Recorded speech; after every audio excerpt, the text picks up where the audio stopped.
Hoje falaremos sobre o hipotálamo e a hipófise, sobre os hormônios secretados por eles, sobre as glândulas nos quais esses hormônios atuam. Sendo assim, vai ser um pequeno resumo sobre todo o sistema endócrino, porém, para falar sobre a fisiologia mais aprofundada, a gente tem que falar de glândula por glândula, ou seja, vai ser mais um listamento dos hormônios do hipotálamo e da hipófise, e falando de forma aprofundada, vai ser falado sobre a tireoide e a paratireoide. Então a gente vai, quando falar de cada glândula, a gente vai linkando ela com a hipófise e o hipotálamo, porque é uma escadinha. Hipotálamo produz, manda para a hipófise. Hipófise produz, manda para outra glândula. Exemplo, o hipotálamo produz o TRH, manda para a hipófise. A hipófise produz o TSH, manda para a tireoide. Tireoide produz o hormônio T3, T4 e calcitonina. Então, na tireoide a gente vai falar sobre toda a fisiologia, a histologia, só não a anatomia. Porém, nas outras glândulas vai ficar para o próximo vídeo. Então, começando. Eixo hipotálamo-hipófise. Localização. Hipotálamo, localizado no cérebro, controla a hipófise e regula funções como temperatura corporal, sede, fome e sede. Possui osmorreceptores. Osmorreceptores são receptores da osmolaridade do sangue. Ou seja, detecta a variação osmótica do sangue. Quando detecta uma variação osmótica do sangue, ele pode ter reações, como aumentar a sede e secretar o hormônio ADH. A hipófise, conhecida como glândula mestra, controla outras glândulas endócrinas e regula o crescimento, a produção de leite e resposta ao estresse. Anatomia. O hipotálamo e a hipófise situam-se no diencéfalo, bem no meio da massa encefálica. Aqui a gente tem o lobo frontal, aqui em cima temos o lobo temporal, aqui atrás temos o lobo occipital, e aqui sobrou apenas o lobo temporal. Frontal, parietal, occipital, temporal. Então, localizam-se no lobo temporal, na área conhecida como diencéfalo. E a hipófise, que é a glândula de baixo aqui, ela se localiza numa cavidade do osso esfenoide. Essa cavidade chama-se cela turca. O hipotálamo, acima da hipófise, eles são ligados fisicamente por uma haste, chamada de infundíbulo. A hipófise é dividida em duas glândulas, duas porções, não duas glândulas. A porção anterior, que é a porção da frente, se chama adeno-hipófise. A adeno-hipófise, ela é quem produz os hormônios da hipófise. Adeno significa glândula, então, glândula da hipófise, adeno-hipófise. Já a hipófise posterior, ela é chamada de neurohipófise. Por quê? Neurohipófise, porque ela não produz hormônios, ela apenas armazena dois hormônios que são produzidos pelo hipotálamo. Uma curiosidade, ela é composta por células do sistema nervoso modificado, neurônios. Porém, o neurônio não está completo dentro da hipófise, da neurohipófise. A cabeça do neurônio, que é o corpo, está aqui no hipotálamo. E apenas o axônio, que é o rabinho do neurônio, está aqui na hipófise. E esse rabinho do neurônio ele funciona como um tubo para transportar os hormônios, diferente de outros hormônios do restante do encéfalo, que transportam eletricidade. Aqui não, aqui transporta hormônios. Diferente de outros neurônios que transportam eletricidade, esses neurônios transportam hormônios. Tá, então de modo geral, o hipotálamo ele age como central de controle, recebendo informações do corpo e mandando para a hipófise. Os hormônios produzidos pelo hipotálamo é o GRH. Ele estimula a produção do GH. Hipotálamo produz esse e estimula a produção desse na hipófise. E esse daqui, ele estimula o crescimento músculo-esquelético, hormônio do crescimento. TRH da tireoide, H de hormônio, T tireoide, S de estimulante, hormônio estimulador de tireoide. Hipotálamo produz TRH, manda hipófise. Hipófise produz TSH, manda tireoide. Tireoide produz T3, T4 e calcitonina. CRH, esse daqui, estimula a produção do ACTH, que é hormônio estimulante das glândulas suprarrenais. Sistema nervoso simpático aí, as catecolaminas.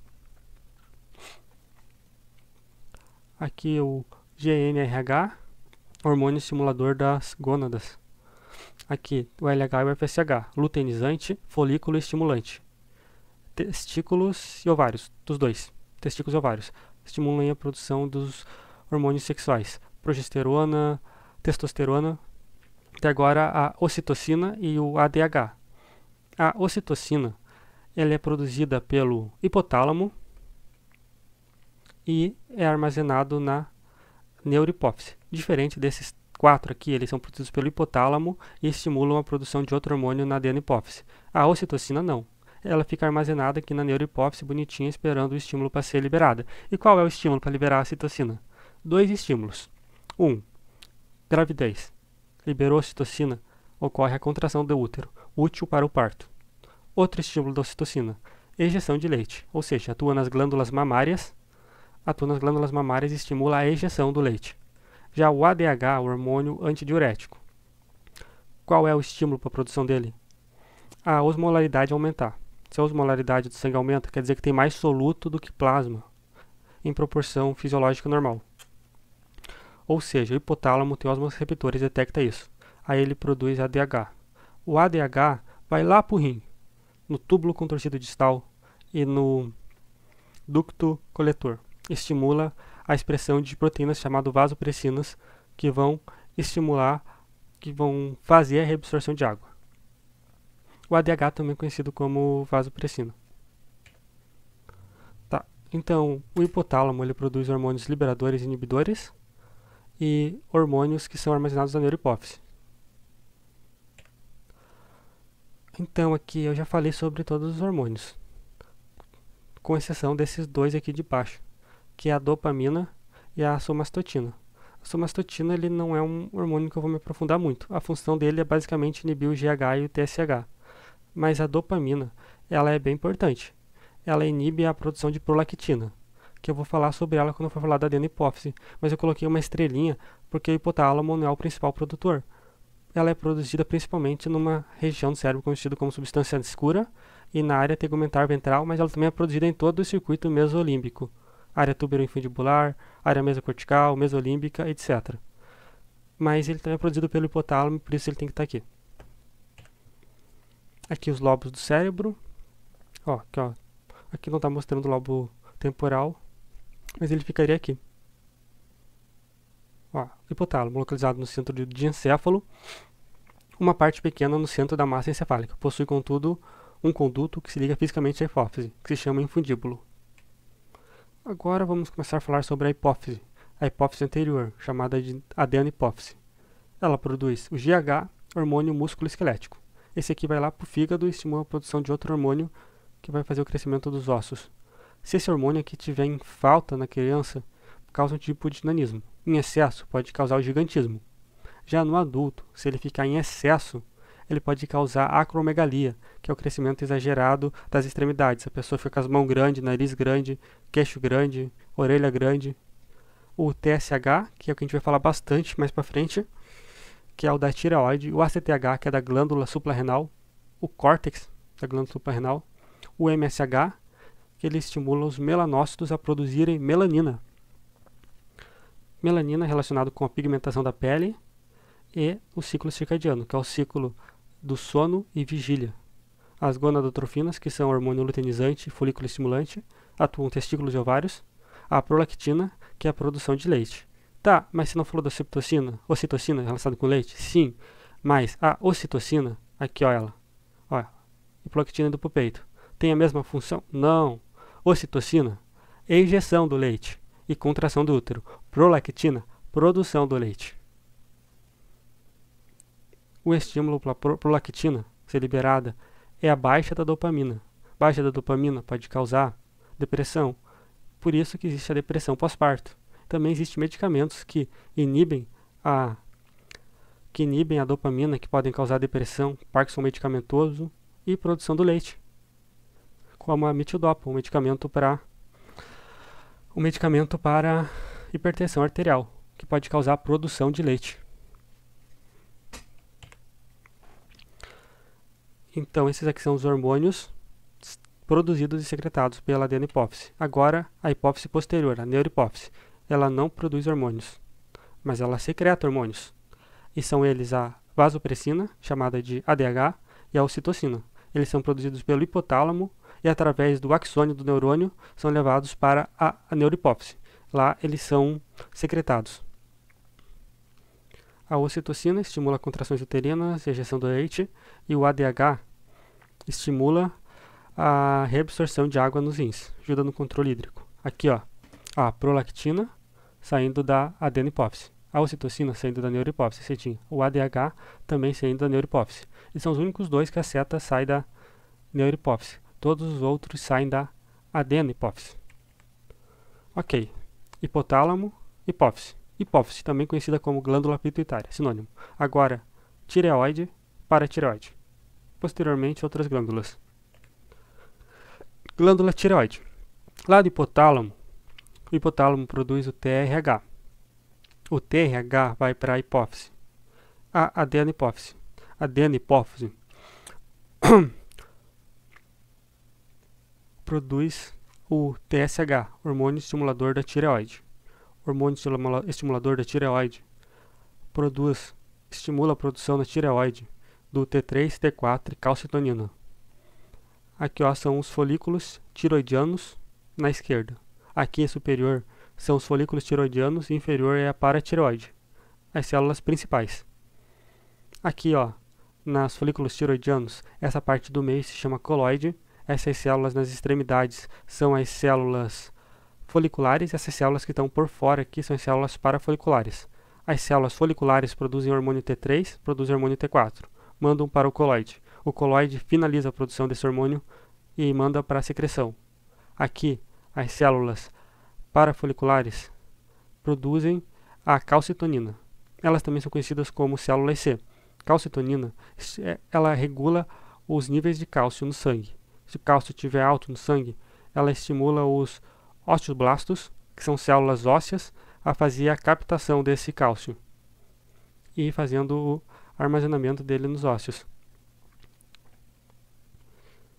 No caso, se a pessoa tiver cálcio demais nos ossos, pode causar uma doença chamada calcioporose, que é o contrário da osteoporose. Glândula tireoide. Trabéculos, lóbulos, folículos tiroidianos, células foliculares e células parafoliculares. Aqui, C de coloide, F de células foliculares, PF de células parafoliculares. Trabéculas são esse tecido conjuntivo aqui, ó, que dividem a tireoide em lóbulos mal definidos de tamanhos irregulares, não simétricos. Cápsula, a gente vê na próxima imagem, mas ela divide toda a tireoide da paratireoide. Lóbulos são esses lóbulos aqui, são esses pequenos lobos. Folículos tiroidianos é o coloide mais células foliculares. Células parafoliculares são essas células que estão por fora dos folículos tiroidianos. Aqui, a tireoide. Eu vou passar o próximo. Não, vamos aqui. A tireoide e paratireoide. Tá. A tireoide, nas células C, produzem o calcitomina, o hormônio calcitomina. Calcitonina. Nina, não mina. A calcitonina, ela vai lá nos osteoblastos, que são células responsáveis pela formação do tecido ósseo. Ou seja, promovem o crescimento e também a reparação dos ossos. Já o paratormônio, ele é produzido pela paratireoide. Ele, na paratireoide, quando libera esse hormônio, ele atua nos osteoclastos, que estimula a reabsorção óssea, ou seja, os osteoclastos reabsorvem o cálcio dos ossos e jogam para a corrente sanguínea. O estímulo para essas células trabalharem ou não é a quantidade de cálcio na corrente sanguínea. Se o cálcio estiver alto, os osteoclastos jogam para os ossos. Se estiver baixo, os osteoclastos jogam para a corrente sanguínea.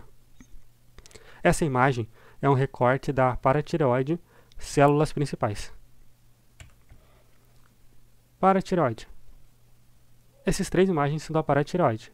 Aqui o nome tireoide está de forma errônea. Mas aqui são paratireoide apenas. Células principais. Núcleo escuro, citoplasma escuro. Por que o citoplasma escuro? Porque tem hormônios. Células claras. Núcleo escuro, não tão escuro quanto as células principais, porém a principal característica é que o citoplasma é claro. Não tem hormônios.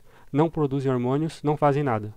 Fisiologicamente falando, acredita-se em hipótese que células claras sejam células principais velhas, que perderam a função. Células oxifílicas são células grandes e densas. Não se sabe a função delas. Também se acredita que sejam células principais mais antigas ainda. Ou seja, aqui na paratireoide a única célula que tem importância fisiológica são as células principais que produzem o paratormônio. Ok. Tireoide, paratireoide. Nas próximas vídeos a gente pode falar sobre pâncreas, adrenais e gônadas. Então, finalizamos por aqui.